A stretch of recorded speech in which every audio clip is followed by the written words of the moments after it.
Well, good evening and welcome to our inaugural 2G Tuesday program. My name is Thorin Tritter. I am the Museum and Programming Director at the Holocaust Memorial and Tolerance Center of Nassau County, located in Glen Cove, New York, and I'm delighted to welcome you to our program.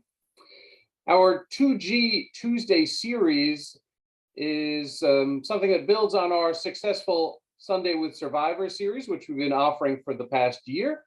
And I hope will provide a venue for the children of Holocaust survivors to share their parents' stories and to safeguard them for future generations.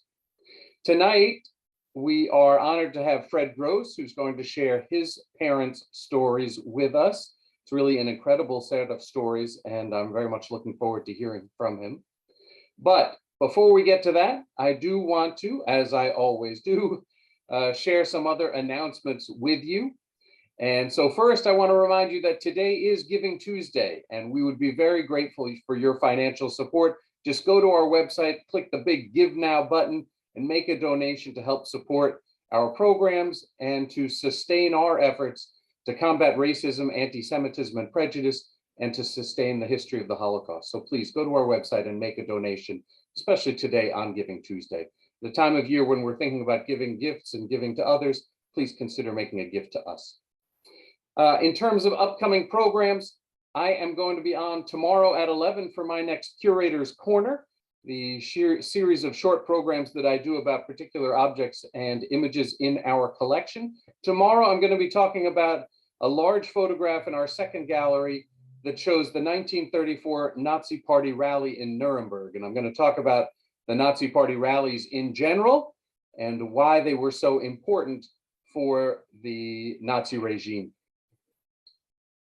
I also want to mention that beginning this Thursday and running through this Saturday, so only for a very short window, HMTC is one of the organizations participating in the Champions for Charity event at the Americana Manhasset and the Wheatley Plaza malls. So if you're going to do any shopping, before you go online, register, get a champion number, and then when you're shopping, you give that champion number to the stores, and 25% of your pre-tax purchase will be donated to HMTC. So hopefully you'll get some nice stuff by shopping, and we'll get 25% as a donation. So I hope you'll consider doing that. And then one more program to mention, on Thursday, December 9th, we will be hosting a presentation by the Executive Director of the Israel Forever Foundation, Dr. Ilana Heidemann, who's going to be joining us from Israel to talk about the universalization and abuse of Holocaust history. So I hope that those are a couple of programs that you'll be interested in. You can see a full list of all of our upcoming programs on our website at www.hmtcli.org, and then click on the events tab. Okay, on to our program. Let me take this down. Onto our program tonight. I'd like to introduce the man who is behind our programming for the 2G Tuesdays, and that is Michael Mantell. Michael is a 3G who has two grandparents who are survivors, and they instilled in him the need to not let their history and the larger history of the Holocaust be forgotten. And actually almost a full year ago now, he came to us to talk about arranging a programming with survivors for his family, and we eventually turned that into our Sunday with Survivor series. And then a couple of months ago now, he came to me and he said, Thorin, can we expand this and do it not just with survivors, but also 2Gs? And so we immediately came up with the idea for our 2G Tuesdays program. I'm really very grateful for Michael's continued support and help, and his family's continued support. And so I want to pass it over to Michael to introduce our program this evening. Michael? Thank you, Thorin. Thank you to everyone at the Holocaust Memorial and Tolerance Center as well for making programs like 2G Tuesdays possible. Thank you to everyone joining us, and a special thank you to Fred Grosz and your family for being here. Hag Hanukkah Sameach, Happy Hanukkah, and welcome to our first 2G Tuesdays, a new series of presentations by children of Holocaust survivors who will share their parents' stories with us. And as Thorin said, this comes on the heel of a successful year of Sundays with Survivors. And again, I'm just so grateful to be able to be a part of this programming. And I'm also so grateful to see familiar faces here who've been coming every month to our Sundays with Survivors events. And I'm also so grateful to see new faces as well. So everyone, thank you and for being here and welcome. This evening's program will be presented by Fred Grosz, who will speak about his family's experiences in Czechoslovakia.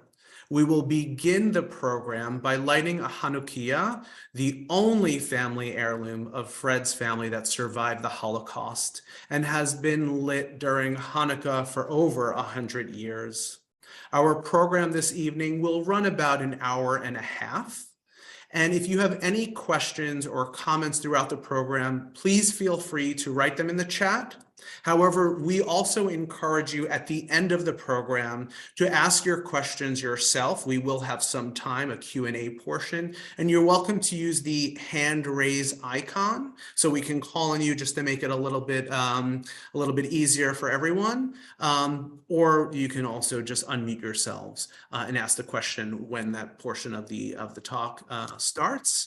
Also, our next Sundays with Survivors program will be on Sunday, December 12th. So please put that in your books and we hope to see you there. And with that, I would love to introduce Fred Grosz so we can kick off this evening. Thank you all so much for being here. So I'm very privileged to be here this evening on this festival of lights and miracles, because the story involves luck and miracles. But what's very lucky for me and the miracles for me is that we have children and grandchildren that can celebrate the story also. I'm going to have my oldest grandchild, in fact, Molly Liebold, light for the first time the Hanukkah menorah that has been actually in the family for about 150 years. And it will be an integral part. It will be mentioned in the story. It's not the central part of the story, but it certainly will be mentioned further in the story. So let me turn this over to Molly Liebold. Molly. I'm going to light the shamus first, of course. Mal. Turn it towards you a little bit. No, I don't know which light this is here. Yes, but first do the brachas. Go ahead. Baruch atah Adonai Eloheinu melech haolam asher kiddushanu b'mitzvotav v'tzivanu lehadlik ner shel Chanukah. Baruch atah Adonai Eloheinu melech haolam Asa nisim lavoteinu Hayamim Hazman Hazeh. Just one moment while I get the shamus correctly positioned, hopefully without burning myself to pieces, because Good try. You want me to do that part? one moment. This, It's clearly not made for candles. oh, there it All is. right, you got it. That's Okay. right, 'cause it's supposed to be. We've got it. Now, normally we would do the other brachas and moatzur, but we'll skip that for this evening so we can get right to the presentation. Thank you so much for lighting the menorah and for sharing that with us. Really, that's very kind of you and lovely. Yes. Okay. So, Torin, how do I, Alana, I'm back. favorite oldest daughter, Yes. if you can bring us to screen. Okay. We have technical assistance for old people here. Just give us a moment.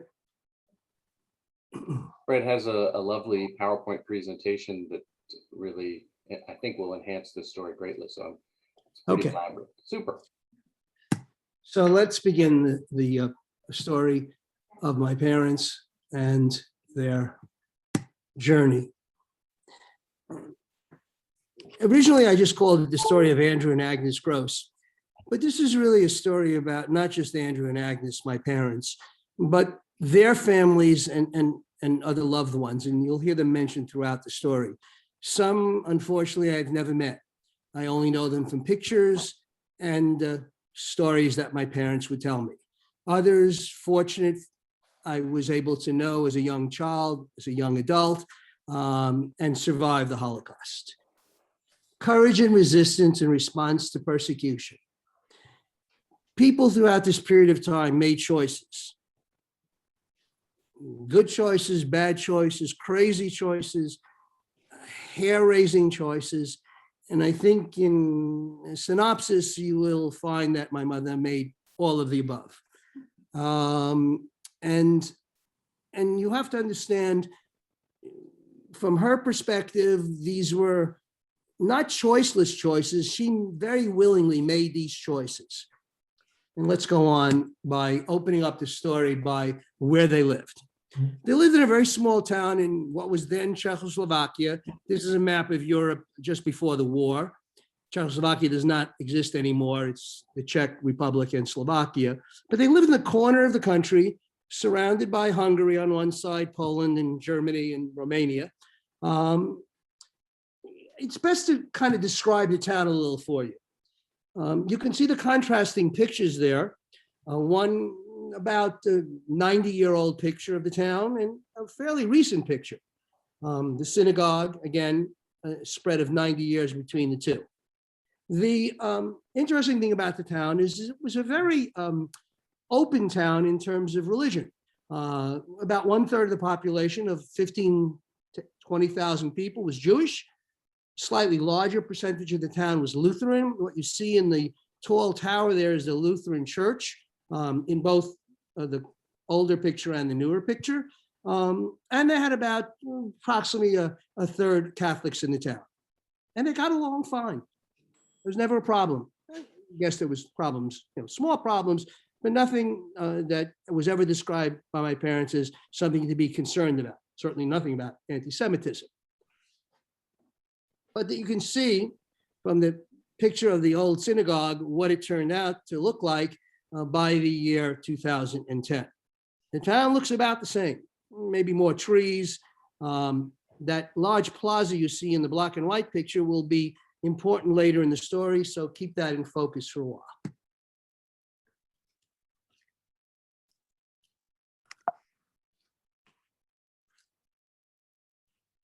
We'll try and advance, just stand by.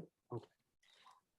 So sometime in the 1840s to the 1860s, perhaps, great-great-grandpa Herman and Anna Beck arrived in Beregszasz. We can trace the Beck family back to the 1770s and don't know why great-grandpa and great-grandma came to Beregszasz. And perhaps it was a period of persecution from wherever they left. Perhaps it was for economic reasons, business reasons, but somehow they end up in the town. Picture is in 1860. I know very little about the two of them, except it does appear that great-grandpa Herman Beck was probably a very religious man, but that could be stereotypical. He certainly has a kippah on and a large beard, and it may be not indicative of religiosity at all. His daughter, their daughter, I should say, Malvinka, is married to Fischl Hartman, and their child, one of their children, I should say, is great-grandpa. Alana, can I take this off? Because that's just 1 second, technical. That's it. Thank you very much. One of their children, not yet, one of their children is Isidore, my grandfather, my father's father. That's a picture of Isidore, a proud soldier in the Austro-Hungarian army during World War I. Isidore passes away at a fairly young age of natural causes somewhere in Beregszasz. We believe it could be pneumonia, but natural causes. Dad and Grandma Balvinka, you will hear about further in the story. I date everything as close as I can because it gives you an idea of people's ages. Dad was born in 1910, as was mom. So just do the subtraction quickly and you'll know roughly how old they were in each picture as they start coming up in the slide presentation. This is Dad's family. The only person who's not in the picture is Ilonka. Ilonka also passed away from natural causes. That's his older brother, Bela, very important in the story, so keep him in focus. Grandpa Isidore before he passed away, Aunt Unsi, who will come back in the story again, and Grandma Malvinka, also pivotal in parts of the story. Picture was 1919, I'm guessing, so Dad's about 9 years old. I'll describe the family to you in a moment in terms of background and what their vocation was, or in a few moments. This is a picture of Dad with his high school buddies playing in the backyard or the area near the home with some other friends of his. I believe that could be his younger brother, Jussi, on his shoulder, on the shoulder of his friend. That's Dad off on the side. Again, around 1926, guess that he's probably 16 to 18 in these pictures. Dad was from a very wealthy family. They owned 3 vineyards in the town and outside the town. They actually owned a vineyard in Trieste. That's a picture of the house that he grew up in. There were 3 generations in that house with him. Great-grandpa Herman and his grandfather Fischl, my grandfather Fischl, I'm sorry, and of course Dad. He was very proud of his family and his background. They lived on Kilans Munkac Utsa, which translates as 9 Munkac Street, very near the temple. The closer you lived to the temple, the wealthier you were, because as Sabbath observers, if you could walk the temple, it was golden, particularly in cold weather. That's a picture of Dad and Uncle Jussi, his younger brother, who in the story is not involved in the Holocaust part of the story, and I'll mention him later on in the story. Dad received private tutoring at home in Latin, in Greek, mathematics. Dad eventually became an accountant for a Swiss lumber firm that was active in the town. His brother Bela became a vice president of a bank. The Jews were relatively prosperous in the town. This was not a small house by any stretch of the imagination. They had not only the generations that lived together, but they had and were able to prosper in the wine business. In fact, Grandma Hani ran the wine store near the vineyards, where you could actually buy the wine from Beregszasz. I don't know that Beregszasz is still known for its vineyards, but in those days, there were several vineyards owned by Jewish families and non-Jewish families, of which, as I indicated, Dad's family owned 3. There's a picture of Mom's family. Mom was from a much poorer family. This is one of 8 children, as you can see. Uncle Bundy and Uncle Yeno. Somehow, and when I don't know the factual pattern completely, I will tell you, somehow got to the United States before the Holocaust broke out.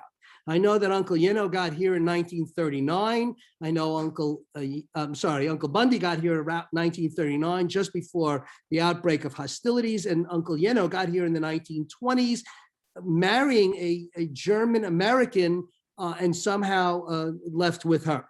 How they had enough money to do this, I have no idea, because I will describe what the family was involved in. Mom was, and her sisters were primarily involved in washing and cleaning people's clothes and fixing their clothes, haberdashery kind of work. Yeno and Bundy were involved in the print trade. Aunt Regina, who's not in this picture, but is instrumental in the story, and we'll talk about her later on. Uncle Imre passes away of normal circumstances, and Grandpa Samuel or Shmuel we'll talk about again later in the story. Very important in the story later on is cousin Renee. Her picture you can see in the front. We don't know whatever happened to Aunt Urgi.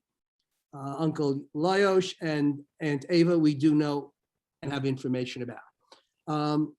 The famous story that I've heard told is that when Yeno and Bundy would come back from work in Budapest in the print factory, sometimes the apartment that the family was living in was vacant. Everything was gone. They had no idea where the family was. Unfortunately, once again, the sheriff was knocking on the door because they couldn't pay the rent and they were being evicted. So they'd have to go through town looking for where the Szobel family was. Nevertheless, they were a very proud family, a very loving family, and very supportive of each other and the efforts of the people in the town, as you will see shortly. Mom was an active teenager. That's a picture of Mom in the left top corner, the head of the Zionist scouting organization in Beregszasz, and various pictures of her with friends. You can see the tents in the background.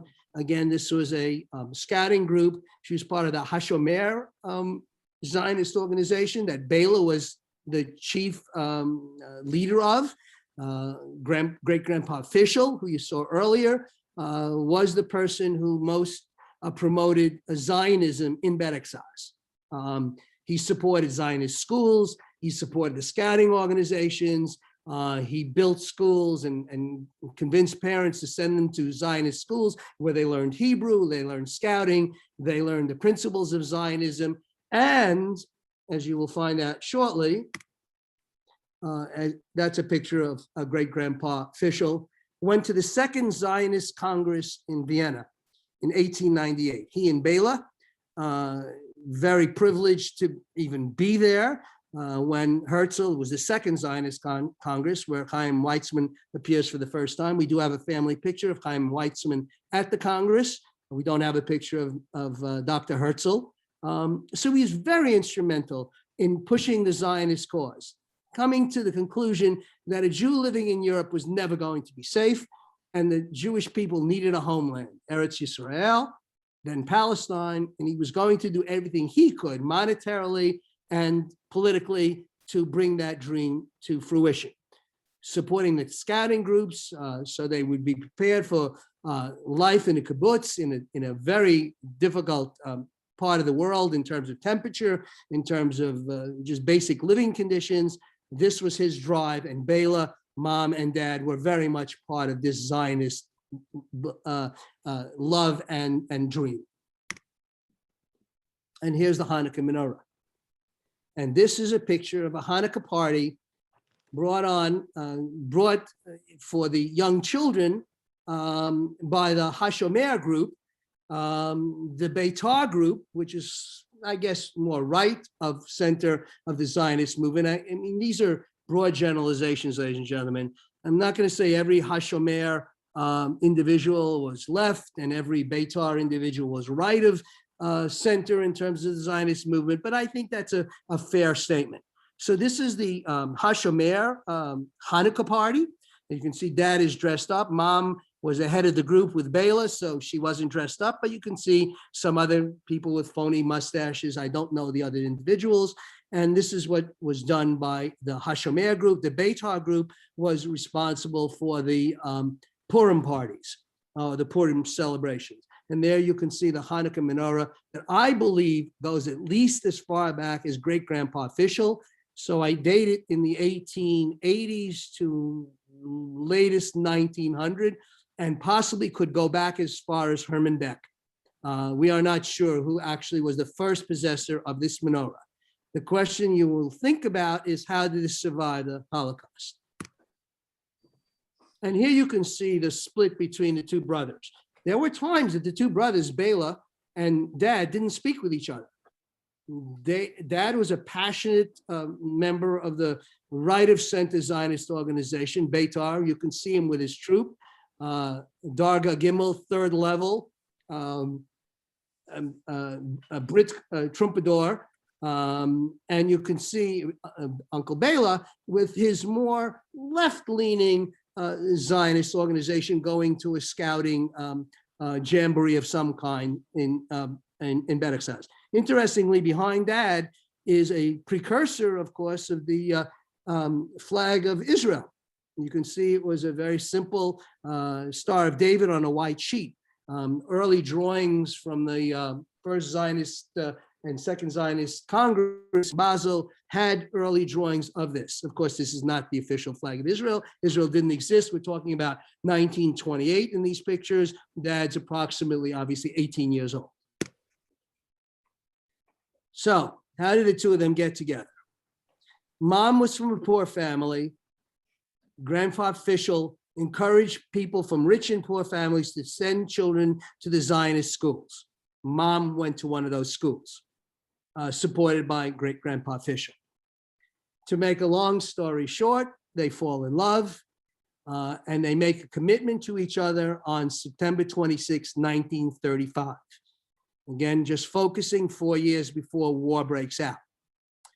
The wedding is described by Mom and Dad in his autobiography to be quite spectacular. People line the streets, scouts, Boy Scouts with blue candles, Girl Scouts with white candles.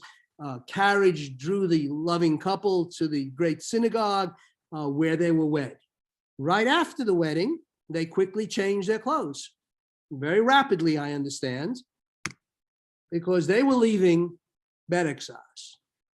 And in 1936, late 35, early 36, they arrive in their dreamland, Palestine, Eretz Yisrael.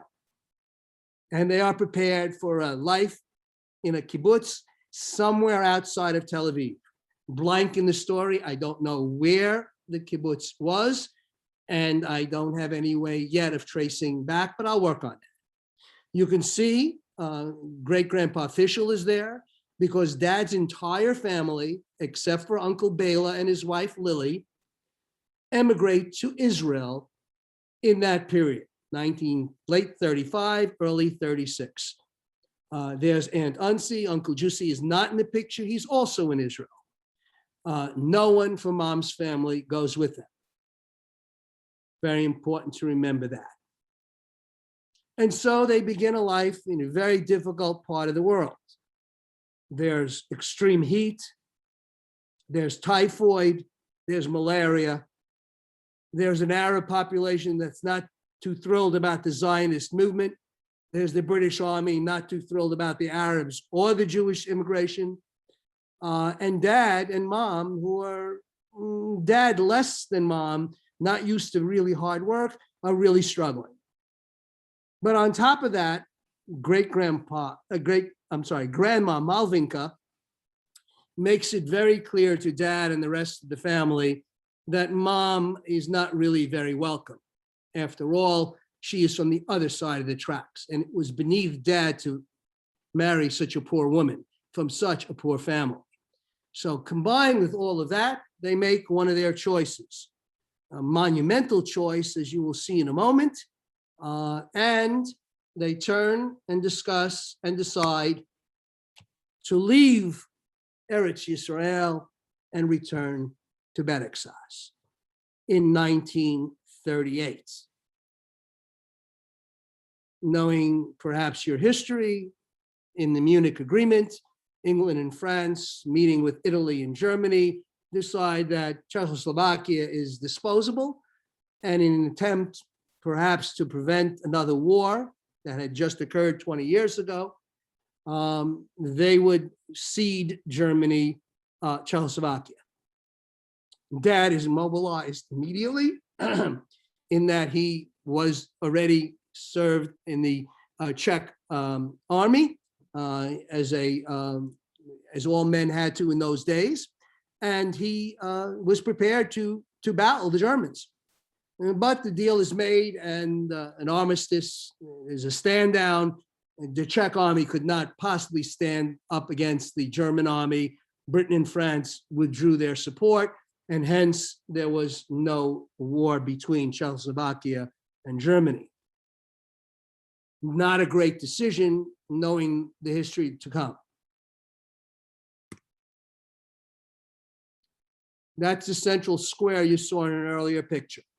The Hungarian army, which becomes an ally, Hungary becomes an ally of the Germans during World War II, marches into Beregszasz.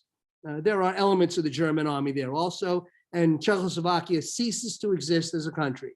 This beautiful, wonderful country where my Parents raved about their freedoms, their religious freedoms, their ability to own vineyards, to ride in carriages, to own homes, to participate as full human beings in the life of the city, suddenly is taken away. They are now part of a part given to the Hungarians as a protectorate. The northern part, the Sudetenland primarily, where heavy industry exists in Czechoslovakia, is taken over by Germany, and the middle portion of the country ostensibly is autonomous, but is really under control of Germany.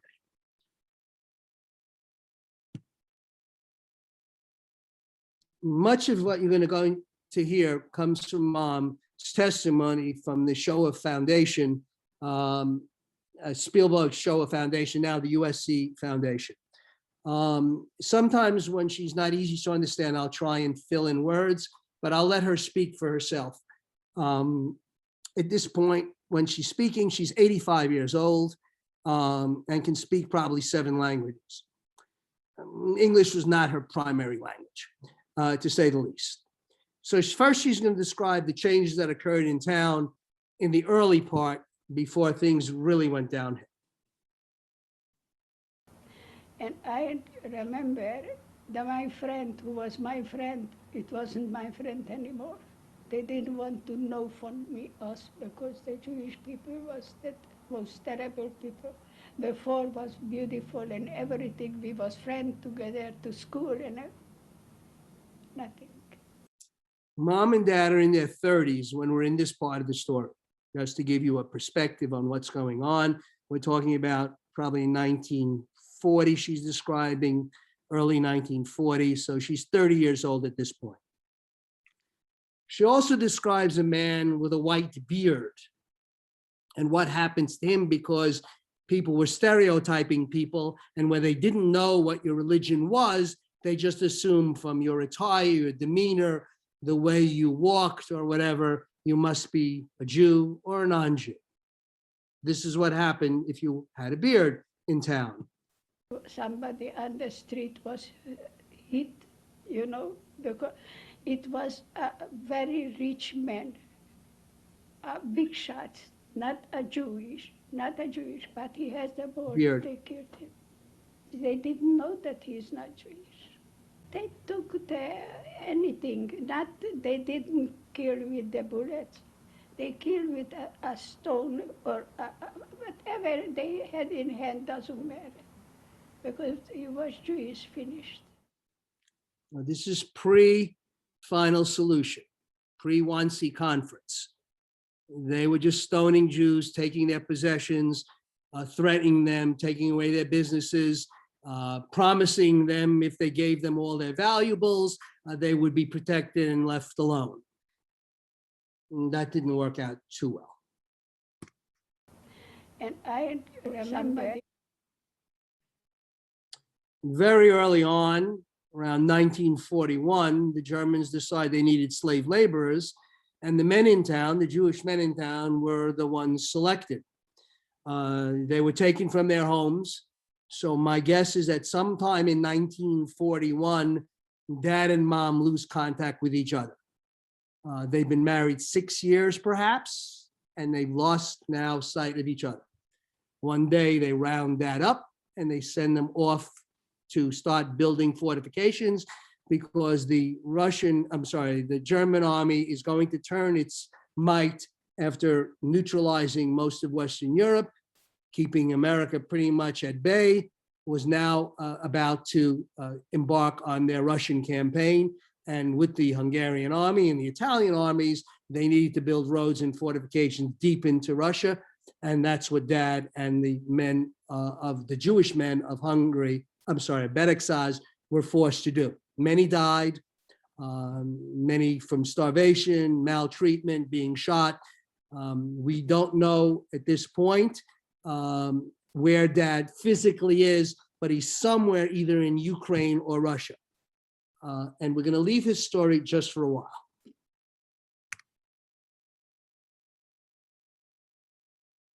The date is very important. It's April, May of 44. Mom is 34 years old. The Germans are ready for their final solution of the Jewish problem, the Jewish question. They're starting to round up Jews. They start with the oldest first, the infirm, orphans, because when they arrive to the selection places that we know of, they are not going to make it past that day. They are no use to the Germans. They are women, pregnant women, young infants, and the elderly are of no use to them as slave laborers. So they have a solution for that problem. Mom is desperate. One day she cannot find Grandma Hani and Grandpa Samuel, her mother and father. Remember, her family is all in Israel. I'm sorry, is in Beregszasz. Dad's family, except for Bela and Lily and baby Paulie, are all in somewhere on or abouts in Tel Aviv. Mom is going to describe the desperate search she undertakes and a decision she makes, a choice she makes. When I went to the synagogue, I didn't see my parents. So I went to ask them I should go to work in the kitchen, and they let me go to the kitchen. So every day, in the big, there's a couple, I don't know, 5, 6 Jewish people, sick, old, was in the synagogue. So every single day I went with and took them food and the others and everybody. And then came the time and they threw them out too. So when Mom, looking for her parents in the synagogue where she knew the older people were being kept, didn't go into hiding, didn't run, knew things are not going well for Jews in town at this point, wasn't enough that they took their identity, their jobs, their dignity. Now they were going to round them up for who knows what. And she decides, instead of hiding, seeking refuge, she goes back day after day to help the few sick people who are still in the synagogue.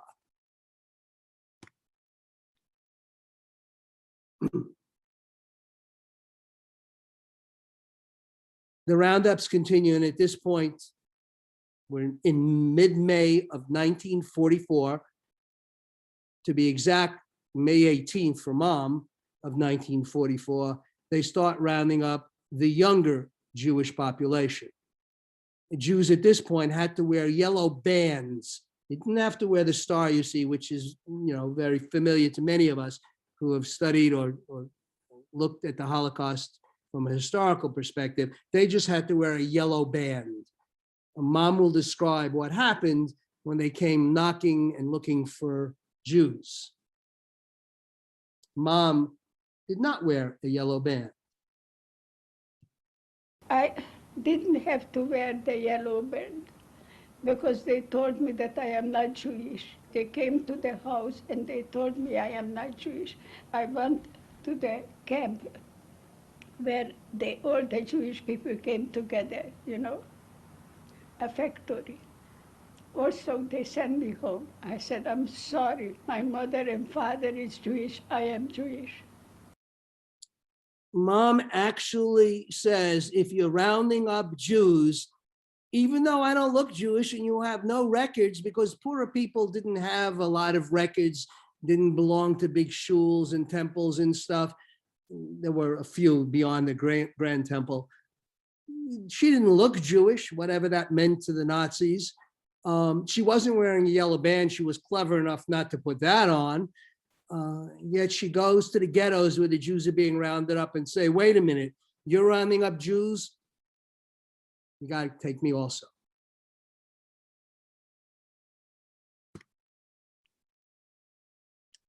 Mom, at this point in the story, mid-May of 1944, hides a treasure. I want you to think, as I continue the story, what you would hide if you could hide just one thing from the Nazis. And I'll tell you, it wasn't the Hanukkah menorah. What would you hide if you could hide one thing that was most precious to you in life? Knowing you didn't know where you were going and knowing that things were not going well.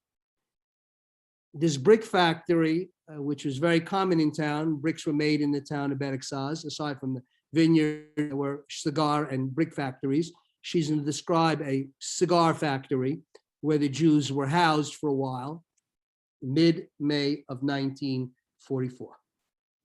They took them to Beregszasz, and from Beregszasz, everybody went to the chicken factory, to this factory. And we was laying one after. It was so terrible. It was so, the children was crying. The bigger one was screaming. We didn't get food. We didn't get nothing. Not knowing the absolute panic and pandemonium that must have existed. Lying on the floor, no food, no water, dogs barking, German troops, because by May of 44, the Germans had entered Beregszasz, not trusting the Hungarians, who they thought would cut a deal before the war was over. So now they were dealing with German troops. They took them. The Nazis were very precise. This is a translation of a Nazi document indicating the date of the transport, leaving Beregszasz, and the number of Jews on the train. I had indicated that about 5,000 to 6,000 Jews had lived in Beregszasz out of a population of about 18,000. You'll notice that the total number is 10,849 Jews. That's because they rounded up Jews from the surrounding areas outside of Beregszasz and brought them into the town to concentrate them. Mom is on the May 18th, 1944 transport. While I am not certain, Connie and Samuel Szobel were probably on the May 16th transport. Oh, where were they going? Oh, they were going to pick peaches. And they should write postcards about what a wonderful trip they were having, because that's what the Nazis told them. We're going to pick peaches. We're just moving you into a safe area where you can pick peaches. And by the way, when you arrive there, you'll write a nice postcard to your family that everything is fine. Listen to what Mom says. Then they said you could write a letter home, your friends, whatever it is, because they thought that we will write how good we were picking peaches and everything is beautiful and it's good. And then we came to Auschwitz. In Auschwitz, they had places, wires all over. Choice coming up. And it's written down, if you touch it, you will be killed. Nobody, how many thousand and thousand people, nobody touched it, nobody wants to die. We could die so easy, like my uncle told me, if you kill yourself, you finish. But if you are alive, maybe you will stay alive. Just staying alive one more day was an act of resistance for Jews. One more day, that's all. Then they said, these are photographs that are taken by the Nazis in the month that Mom was there. I've looked through several pages of these pictures. It's called the Auschwitz album. The Nazis thought it would be a great idea for history for having SS photographers walking around Auschwitz as the trainloads of Hungarian and Czech Jews were being removed from the cattle cars that they were on. So that's why these pictures are so meaningful in terms of time and events. Mom will describe what it was like if a mother had a child in her hands. it was two places, one side for the young one, the other side for the old one, and for the children. The parents didn't let the children take away. They want to take away. Right away there, on the spot, they killed the children with the mother together. Not picking peaches, I guess. It was Hani and Shmuel Szobel arrived on probably, as I said, the day that Mom got rounded up.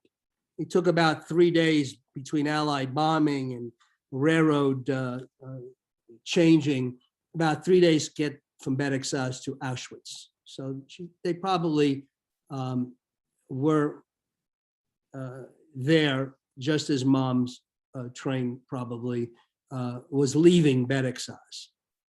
Mom did everything she could in her mind to try and save her parents. I thought I could save my parents.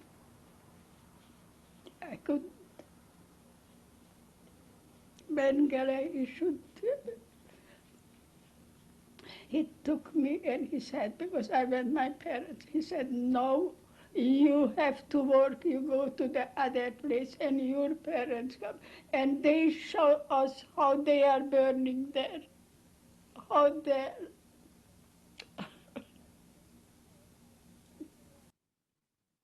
Mom describes a incident that probably happened with an SS doctor, soldier, who, when Mom asked where the parents were, pointed to the ashes leaving the gas chambers.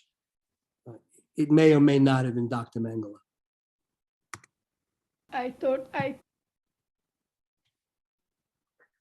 That's Aunt Lily, Bela's wife and baby Paulie. I'm named after baby Paulie. In this description, Mom identifies baby Paulie being about 2 years of age. I think he was older, but I'm not going to deny what Mom has to say. You'll listen for yourself. he was 2 years old, and he heard in the wagon when they brought me, he heard that everybody said we will be killed, we will be killed, and he was crying, I don't want to die, I don't want to die, and I promised he wouldn't. Mom wasn't successful. He was 2 years. All we can tell you about Uncle Bela, and this is his picture as a proud scout leader for the Zionist organization. At some point, they rounded him up. He ended up in the Buchenwald concentration system, and we never heard from him again. According to records, we believe he perished in Buchenwald at some point after incarceration. Just to give you a sense of how people had no idea what was going on. On your right is a letter written by the Jewish Agency of Palestine. Remember, Dad's family is there. They went to the Jewish Agency and asked them to write a letter to the German embassy in Czechoslovakia, begging for Bela's release, as if they were releasing Jews, by the way. Had no idea. Of course, they never got a response to the letter. Mom's going to describe conditions in the women's barracks in Auschwitz.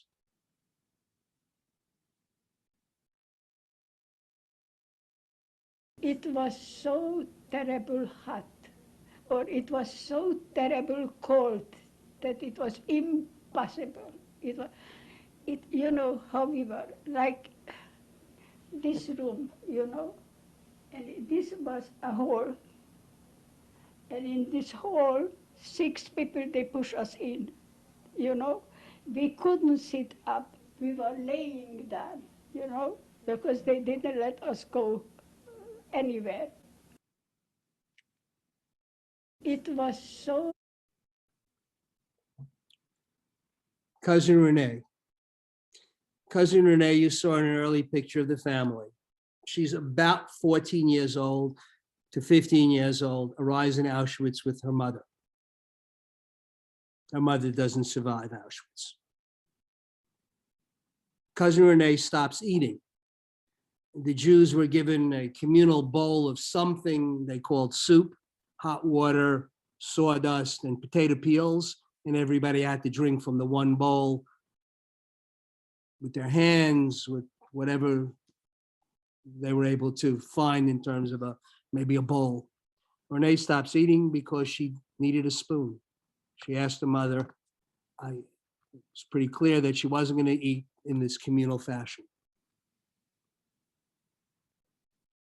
Mom's sister-in-law turns to Mom for help. We're talking about Auschwitz.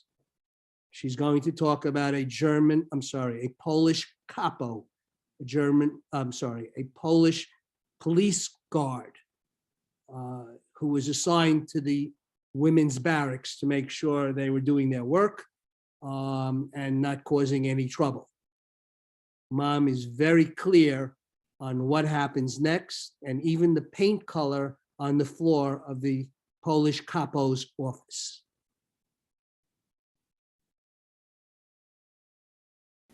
And then comes the time she have to drink. No such a thing as one to drink. And she couldn't. She couldn't. At the 1 day, 2 days, 3 days, her mother came to me, Agnes, help us, Renee would die. She didn't even touch anything. Please, I beg you, go. Bring me a spoon. I said, well, how can you give a spoon for somebody? That was a couple from Poland. Capo. She had a small room, you know, and the floor was with red, it was painted with red.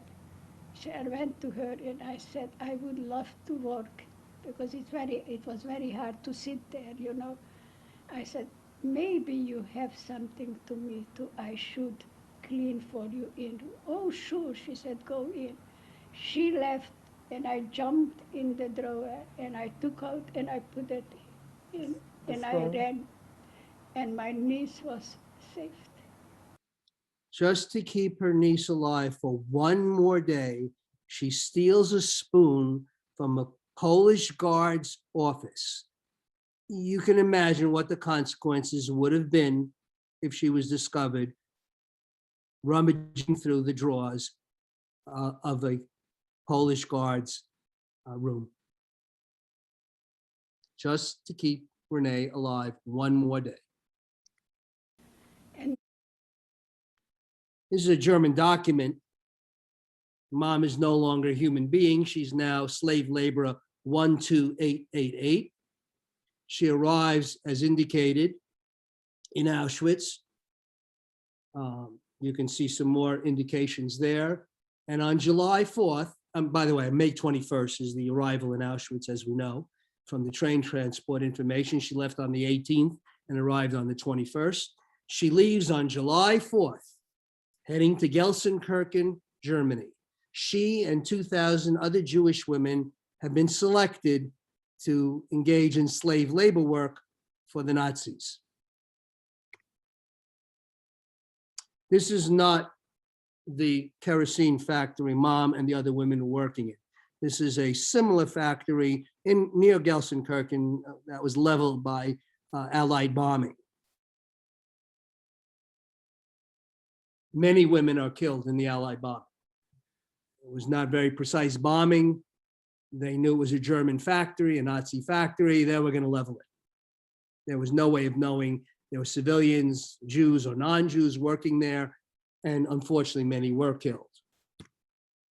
Somehow, some of the women are sent to this doctor's hospital outside of Gelsenkirchen, wounded badly. It was a kerosene factory, so there's fumes and chemicals. And this doctor, trained surgeon, as many Germans were trained in the Hippocratic Oath about do no harm. This doctor, the nurses, and the nuns in that hospital did everything in their power to keep those women alive. A choice by a German doctor to keep Jewish women alive, despite the fact that he is also dealing with wounded German soldiers that were pouring into the hospital as the war had long turned against Germany. We're talking now, of course, of July, August, September of 44. The war is mere months away from being over, May of 45. This man is recognized, and you should remember this man as a righteous among the nations by Yad Vashem in Israel. Mom is not wounded. but the factory has been leveled. And she and a couple hundred other survivors get shipped out. Mom makes another incredible choice. She's now in an ammunitions factory in Sommerda, Germany. They're making anti-aircraft bullets, mortar shells, and other munitions for the Nazis. And Mom makes a choice. So we went to Germany. We went to Sommerda. The name was Sommerda, and there was factories. And there, factories, I have to, in a factory, I have to fill out the bullets, with a powder. It was running back and forth, and I was standing and always put at the powder ready. So I was watching, and whatever I could leave out, 2, 3, doesn't matter. I said, at least they will kill less people. If they would see me, not just they would kill me, they would kill the whole, but we were very careful. Well, it's good that Mom was careful because she was engaged in sabotage. Not putting gunpowder in bullets is not a way for the bullet to be an effective weapon, obviously. Can't imagine the terror of these Jewish women being watched over by Nazis, Ukrainian guards, who knows who. Slightest wrong move, there's no trial and jury. You were executed immediately. But she was careful. So we went to. The story gets a little unclear at this point, but we know she's outside Glauchau, Germany. We also know historically that the 3rd U.S. Army, 76th Division Mechanized Unit, Mechanized Corps is operating in that area. I believe at some point, May of 1945, maybe late April of 45, the US Army runs into Mom and the surviving women who left 2,000, maybe there's 2 handfuls left, 6, 12, maybe 18 women still alive. These death marches are going on all over Germany. Mom's fortunes here in a day of miracles is that she runs into the American Army. None of the women can speak English. None of the soldiers can speak Czech, German, Hungarian, Polish, or any other, or Russian, or any other languages that Mom could communicate in. They leave Mom in a prisoner uniform with wooden shoes because they're still in the middle of the war. They give them food and move on to the next battle. This is a recon unit who's responsible to telling the forward and rear units where the Germans are moving. That's all we know, except now Mom makes another decision. She's probably 800 miles away from Beregszasz. Dad. This is what we know happened to Dad at this point in the story. He's captured by the Russian army. Remember, the Russians are fighting the Germans and the Hungarians. And remember, he was a slave laborer for the Hungarians. General Ludwig Svoboda forms a Czech First Armored Corps as part of the Russian army and recruits any Czech or Hungarian willing to fight the Germans. Dad volunteers, is wounded twice in battle. One time they force raw sulfur drugs down his throat to keep him alive. He describes a friend who traded a watch for the sulfur drugs from a medic. And he slogs through the Eastern Front with the Russian army in some of the most brutal battles one could possibly imagine, where casualties ran into tens of thousands, if not hundreds of thousands, slogging through Siberia and the southern parts of Russia. So we know so far, Dad is now fighting, moving towards closer and closer to Germany. By June of 44, the American army has landed in Normandy. They are moving east. They're moving east. The German army is retreating, and the Russian army is moving from the western direction forcing a pincer movement on the Germans. What treasure did Mom hide? I'm not going to ask for answers. I'll let Mom tell you what she hid. We went to home in Beregszasz with my girlfriend. And then they said that my husband is alive. He's in Prague. So we went to Prague, and I have a picture.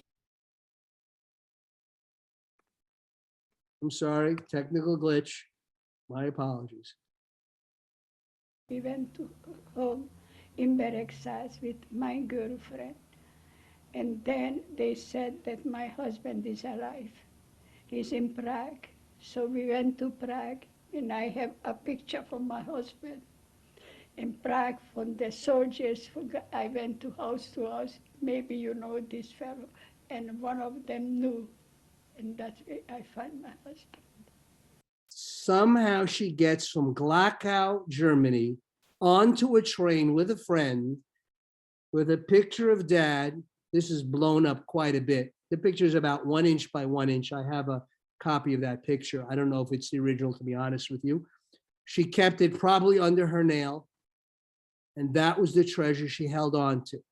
And she used that treasure in Beregszasz to show people, have you seen this man? And somebody said, yup, he's back in Prague with the Russian army. She goes back on the train. I don't know how. I don't know where she got clothes or food, and travels right back to the only place that she thinks her husband is.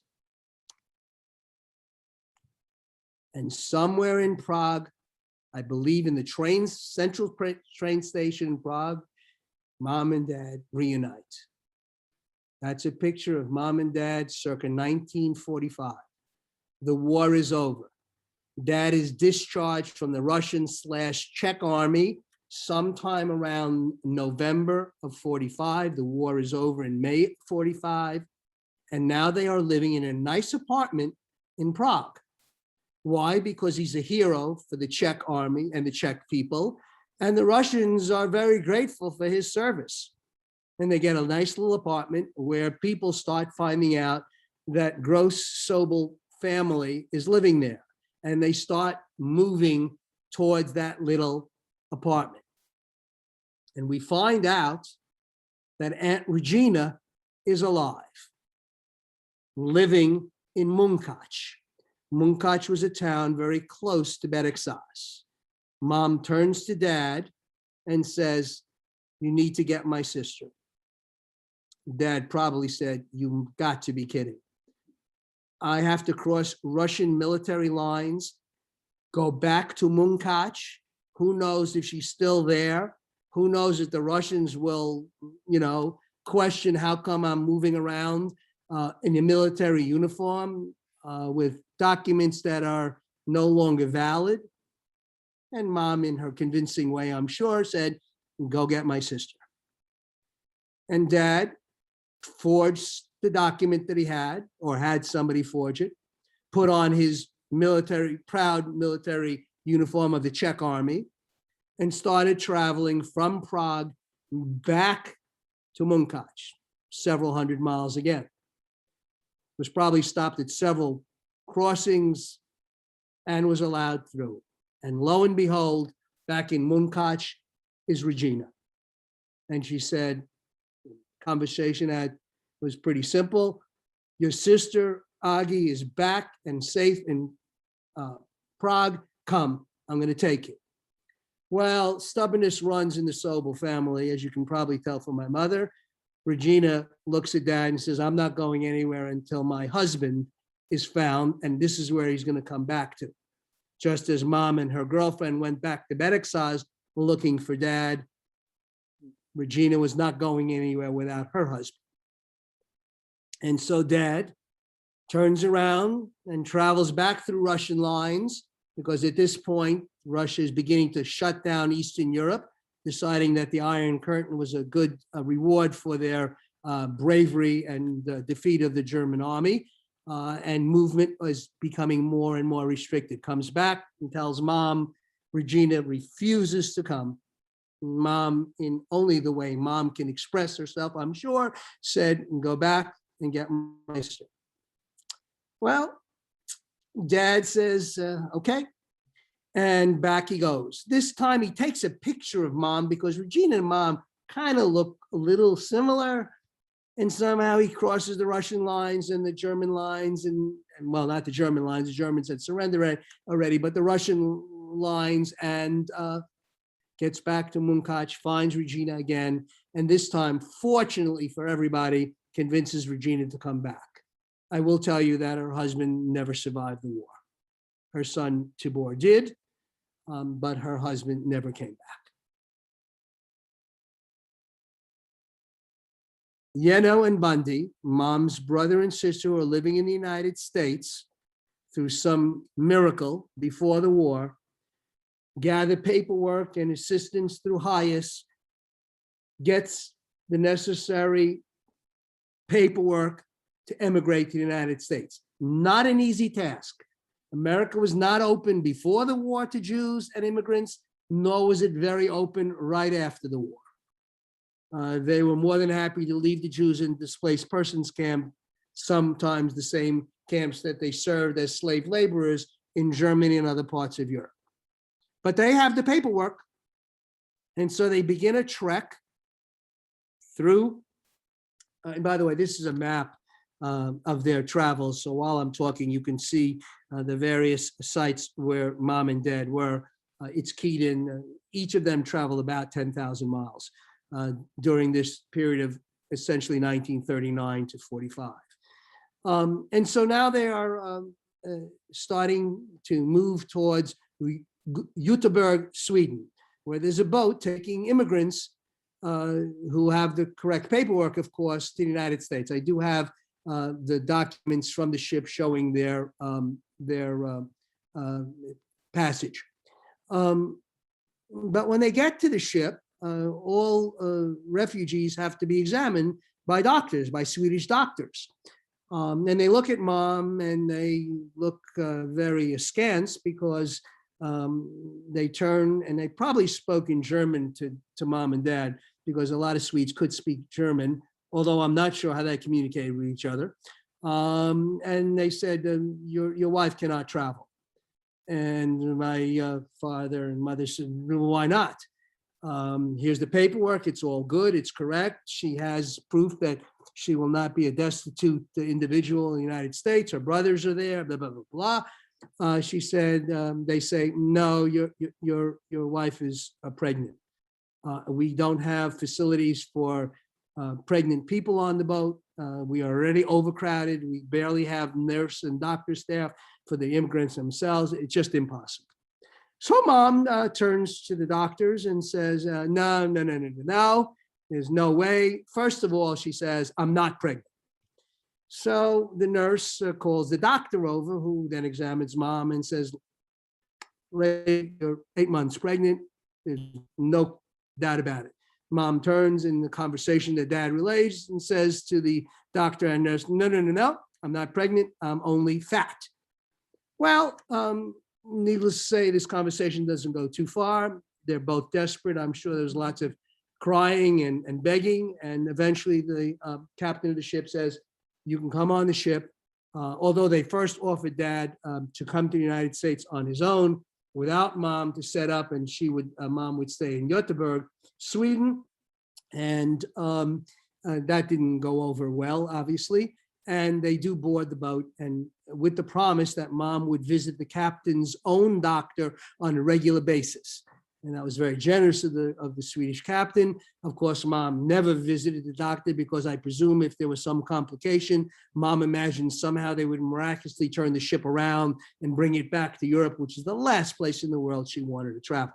That is a picture of the ship that they came into the United States on. They departed Göteborg, Sweden on August 24th and arrived at the port of New York on September 3rd. I am born on October 8th, first generation American. That's pictures of me and mom and dad, probably in the Bronx because they were staying with Uncle Yeno. They were they lived with them for a few months and then moved to Brooklyn. The picture of me with a silly hat and a silly gun over there is in Brooklyn. Mom and dad proudly become American citizens. Notice that mom became a citizen before dad in April of 1952 and dad in June of 52. I was learning English at the same time they were learning English, I presume. I marry Stacy Bliss Solomon, June 28th, 1970. Woo, she's in the background. We have our daughters, Alana, who you may have seen in the candle lighting, and her sister, Sarah, both proud Jews and hopefully future tellers of the story. There's a wonderful reunion at our home in Jericho. We lived in Jericho at the time in 1985. It was mom and dad's 50th anniversary and 75th birthday. You can see the surviving members of the family in that picture. Unsi, dad's sister, Aunt Regina, no, I'm not leaving Munkach, Bundy and Yeno, who were instrumental in getting them to the United States, a family hug, and the picture that is in the Holocaust Museum in Glen Cove of mom and dad's wedding, as well as mom and dad kissing each other. I get to visit the apartment that mom and dad stayed in Prague, and frankly, the apartment in which I was probably conceived in. After all, I was born about 6 weeks after they arrived in the United States. Couldn't go into the building, but I know from dad that this address was Praha 1, Wyszynska 6, and there is a building. And I was able to visit with my wife when we visited Prague in 2017. Cousin Renee, she survived. That's a picture of cousin Renee in 2012. She's a rabbi. She officiates at interfaith weddings. And that's a picture of a close friend of my daughter and his wife, and cousin Renee is officiating. She lasted more than one day with a stolen spoon. Mom and dad do get back to Israel, the only time they were able to. Now it's, of course, excuse me, no longer Palestine, but the proud nation of Israel. That's cousin Unsi. And my cousin, my cousin Nurit, Aunt Unsi, and her children, Nurit's children, Roy and Kim. Roy was a proud soldier in a combat paratrooper unit, a specialized paratrooper unit with the Israeli army. Kim is a dancer, by the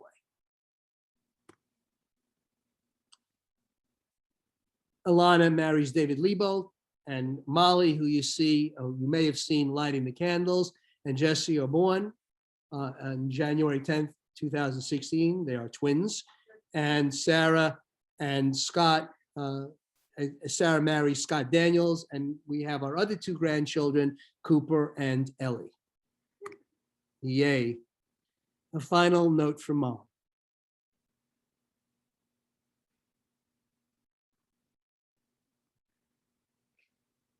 Mom passes away just shy of 95 years of age of natural causes, and dad passes away at the age of 81 of cancer.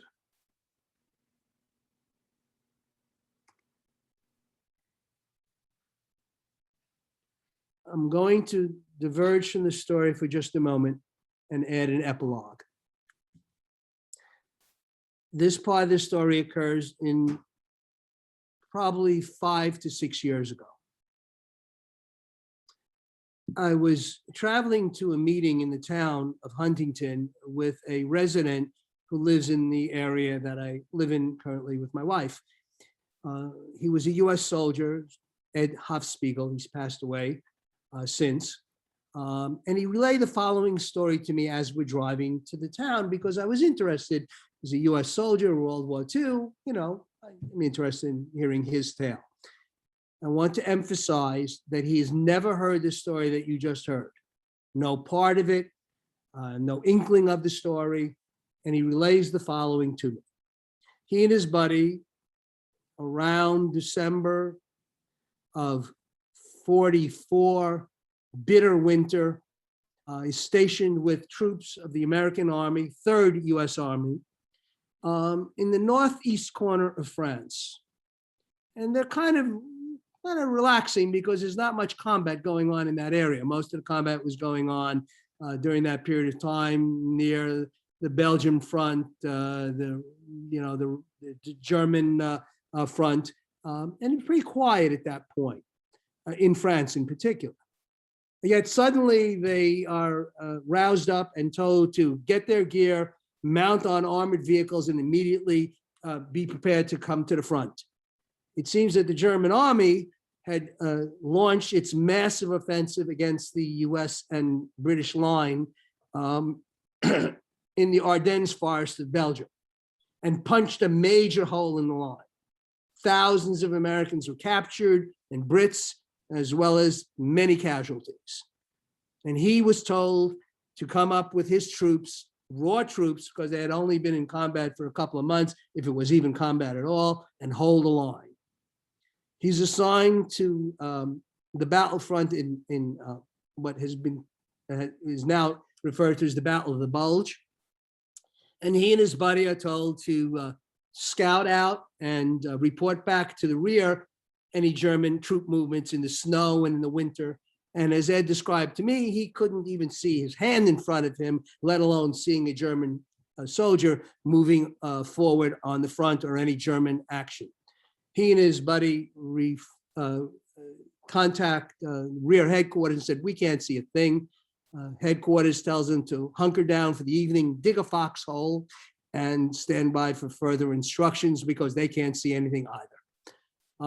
And so they dig a foxhole and they spend a cold night in the Ardennes forest somewhere in Belgium.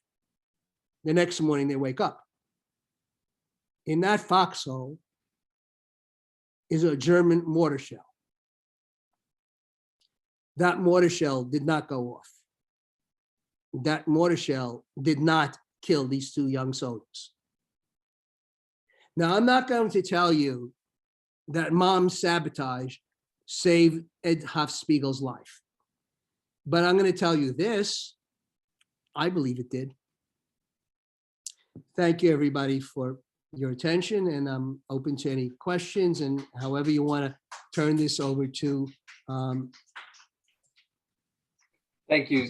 Thank you so much, Fred. Really, that was that's a powerful story, amazing story, and I wasn't aware of the epilogue. I know you kept it and don't always have time to share it, but I'm glad you did share it. It would certainly be nice to think that. I want to encourage those of you out there, if you have questions for Fred, I know a couple of people have typed them in, please either raise your hand or type the question into the chat or let us know, and we'll ask you either to say it orally or we can relay it as well. I see Eddie, yeah, please. Fred, I just put a nomination in for an Academy Awards for you. You definitely should get it. This is an unbelievable documentary. It should definitely go global, and it was amazing. You just brought me into what my mother, she told me the same story when she got into Auschwitz.